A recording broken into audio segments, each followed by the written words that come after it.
Mga puso kabuhi naman sa mga embalsamador nga nangin palang abuhian ang pag-asikaso sang bangkay sang mga nagtaliwan pasiplatanta sa Silinga Report. Halin sa mga bangkay nga nasapuan nga ginhaboy sa dalan, mga biktima sang pagpangbuno, kag pagpangluthang, kag aksidente sa dalan. Pati sa mga biktima sang sensitibo nga mga krimen. May mga embalsamador nga handa magserbisyo. Pero may mga embalsamador nga may pinasahi nga kinaiya. Isa na diri si Juanito Adug, 42 anyos. Tumandok sang Pandanan Antique apang nagapuyo na sa Barangay 2, Bacolod City. Duha na kadekada ini nga embalsamador. Ano pag na-restore pag na takan ko matagis na artificial mababa na. Yung ilong wala sang ari pala wala ilong. Nahimo ako ilong. Art man na sa part. Sa baylo nga makina sa salakyan bilang automotive graduate, mga bangkay ang ginaasikaso sini. Holder ini sang certification sa restoration sang nawong kag body parts.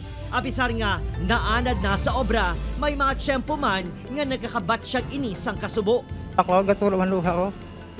Plus may mga bata ba lang gamay nga press kay sa bata ko kay bata ko kagi ko pa siya bata ko.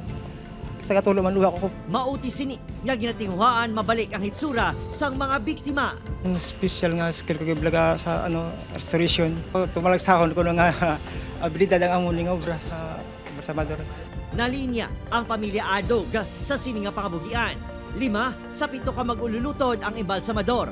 Magluwas pa sa iya makatiyuan kag mapakaisa sa Metro Manila nga amuman ang palangabuhian. Naluoy kami.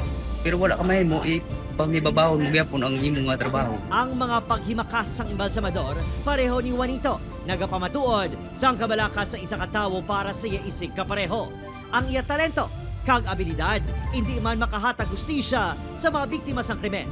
Apang makapakita sa respeto sa mga nagtaliwan. Opo Kiril Casillo, Adrian Bretos, 1 Western Visayas.